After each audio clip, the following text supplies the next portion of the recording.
Les images qui suivent sont très sensibles et peuvent heurter la sensibilité des téléspectateurs comme cela l'a été pour nous. Cependant, la vérité sur la cruauté animale doit être révélée.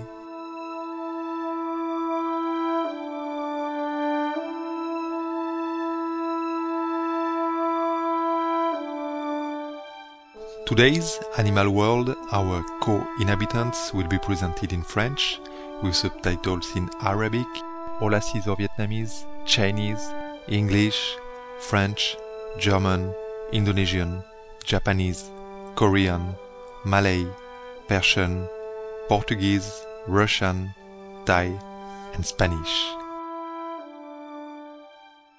Téléspectateurs concernés, vous regardez Arrêter la cruauté animale sur Supreme Master Télévision. Dans son dernier livre, Bidoche, l'industrie de la viande menace le monde, le journaliste français Fabrice Nicolino, auteur et défenseur de l'environnement, enquête sur l'histoire violente et sanglante de l'industrie de l'élevage. Il faut que le public, les citoyens sachent exactement d'où provient la viande et comment les animaux sont traités. Et on délègue en fait à des hommes et à des femmes qui sont loin de nous, géographiquement, socialement, mentalement, on leur délègue le soin de traiter les animaux comme des objets, on leur délègue le soin de les tuer dans des abattoirs et ça on ne veut pas le voir. Tant qu'il y aura des abattoirs, il y aura des champs de bataille. Moi, je suis à 100% d'accord avec cela. Je pense qu'il y a un lien profond, symbolique, psychique entre les abattoirs, cette manière terrible qu'on a de traiter des animaux, et la manière affreuse qu'on a de traiter les humains dans certaines crises, dans certaines guerres épouvantables.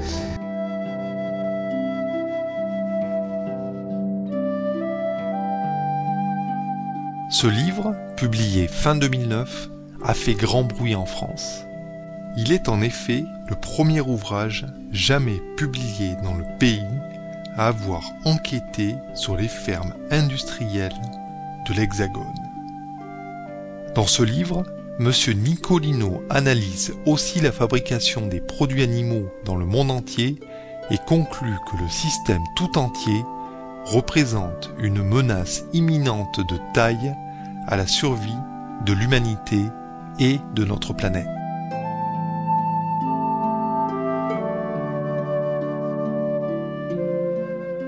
Les gens qui créent ce système, évidemment, ils veulent gagner de l'argent. On retourne finalement au début de la zootechnie. On se demande comment est-ce qu'on va pouvoir gagner le plus d'argent possible avec ces animaux. Comment faire? Alors, pour y parvenir, c'est relativement simple. Il faut nier les besoins de l'animal. L'animal ne peut plus exister en tant qu'être vivant. Parce qu'un être vivant, que ce soit un animal ou un humain, il a besoin de se déplacer, il a besoin de trottiner, il a besoin de sortir dehors, il a besoin de rentrer, il a besoin d'avoir des copains, il a besoin de temps, il a besoin de respirer l'air du dehors, il a besoin de ne rien faire. Toutes choses qui sont incompatibles avec l'élevage industriel. C'est incompatible. La vérité accablante derrière l'industrie de la viande est volontairement dissimulée au monde. Beaucoup de gens ne sont tout simplement pas au courant que les cadavres proprement empaquetés dans les rayons des magasins étaient il y a quelques jours des êtres vivants ayant été élevés de façon inhumaine puis assassinés. Je me suis posé, moi, et que je me pose, et que je pose à tout le monde d'ailleurs, c'est comment est-ce qu'on a pu parvenir à traiter de la sorte des êtres vivants? Ça, c'est une question extrêmement importante. Et moi, mon idée, c'est qu'en fait, on a privé ces animaux de toute réalité. Dans les fermes industrielles laitières, le bien-être de la vache n'est jamais pris en considération. Elle est constamment fécondée via insémination artificielle et on lui injecte en permanence des hormones pour la forcer à produire des quantités anormales de lait cela ayant des conséquences dévastatrices pour sa santé, avec par exemple des mammites, une inflammation douloureuse des glandes mammaires.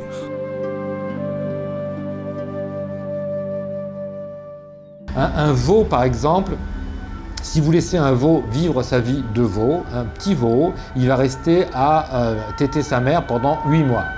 8 mois, vous vous rendez compte? 8 mois, c'est très long. Dans l'élevage industriel, le même veau, il est retiré de sa mère au bout d'un jour, au maximum 2. La mère continue sa lactation, continue à avoir du lait dans ses tétines, bien sûr, et donc on va lui tirer du lait. Au passage, sachez que entre 1945 et aujourd'hui, on est passé de 2000 litres de lait par an à 12 000 litres de lait fournis par une vache. Donc ça a été multiplié par 6, c'est colossal. À la fin de leur courte vie, faite de douleur et de peur, les vaches laitières sont abattues sans pitié et finissent comme nourriture pour animaux domestiques ou comme viande hachée. Les veaux femelles subissent le même sort que leur mère, alors que l'on enferme les mâles et on les empêche de bouger pour ensuite les abattre après quelques mois d'une courte vie. Manger du veau, c'est manger un bébé vache apeuré ayant été horriblement torturé, un autre produit dérivé de l'atroce industrie laitière.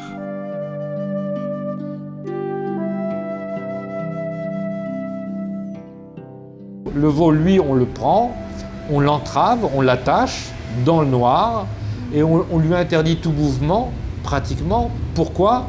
Pour une raison très simple, c'est que s'il bouge, l'animal, si l'animal a le droit de bouger, eh bien l'animal va forcément bouger ses muscles, et s'il bouge ses muscles, la viande ne sera plus blanche, mais elle risque d'être rosée, et l'industrie de la viande, les industriels de la viande vous disent droit dans les yeux, sans trembler, que les consommateurs veulent une viande de veau blanche.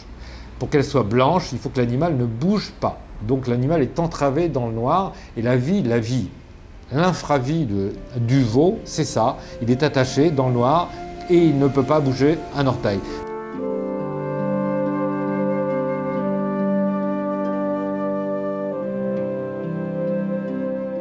D'innombrables animaux sont assassinés tous les jours au nom du profit et de l'avidité. Monsieur Nicolino nous parle à présent des conséquences graves sur l'humanité de cet abattage non-stop.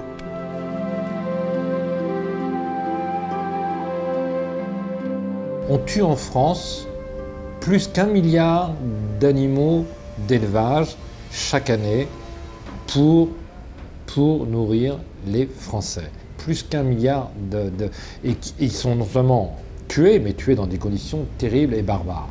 Donc cette irruption de la barbarie dans une société en apparence pacifique, en apparence démocratique, en apparence heureuse, on va dire, quelles conséquences ça a exactement? Moi, je considère qu'avec l'élevage industriel, avec l'industrie de la viande, je considère que la psychologie humaine, la psyché humaine a été touchée au cœur, en profondeur, extrêmement profondément. Je pense que sans que nous nous en rendions compte, en acceptant la manière dont sont traités les animaux d'élevage, on s'est amputé en effet d'une partie notable de notre humanité. Je pense que les conséquences sont extraordinairement graves, mais qu'on n'en a absolument pas conscience.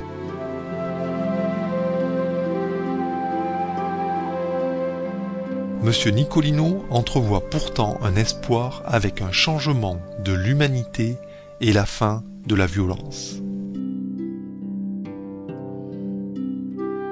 L'élevage industriel, il a quelques dizaines d'années. Donc en effet, ce qui a été fait dans un sens, ce qui a été tricoté dans un sens, peut être détricoté dans l'autre sens, ça c'est sûr et certain. Maintenant, évidemment, ça ne peut pas se faire en 2 temps, 3 mouvements non plus. Il faudra une mobilisation sociale, une mobilisation de la société qui mettra en avant d'autres valeurs, et au premier rang de ces valeurs, le respect des animaux, le respect de leur rythme physiologique, le respect de leurs besoins psychiques, car les animaux ont des besoins psychiques, ils ont des besoins psychologiques, ce ne sont pas des morceaux inertes, ils ont besoin d'un certain nombre de choses. Donc si un mouvement social d'ampleur naît avec de nouvelles valeurs, dont celle du respect des animaux, nous saluons M. Fabrice Nicolino pour son œuvre qui attire l'attention des Français et du monde sur la nécessité immédiate d'une nouvelle ère de paix et d'attention aimante envers tous les animaux. Puisse cette nouvelle ère devenir bientôt réalité. Pour plus d'informations sur Fabrice Nicolino, rendez-vous sur fabrice-nicolino.com ou bidoche-lelivre.com. Bidoche, l'industrie de la viande menace le monde est disponible sur amazon.fr. Merci d'avoir été avec nous aujourd'hui dans Arrêtez la cruauté animale envers les animaux. Rendez-vous mardi prochain pour la seconde partie de notre interview avec Fabrice Nicolino. À suivre, divertissement et sagesse après les nouvelles d'exception. Puisse l'humanité adopter l'alimentation bio et végétalienne compatissante qui protège toute vie. Thank you for being with us today on Stop Animal Cruelty. Please join us next Tuesday for part 2 of our interview with Fabrice Nicolino. Coming up next is enlightening entertainment after noteworthy news. May all humanity adopt the compassionate organic vegan diet to protect all life.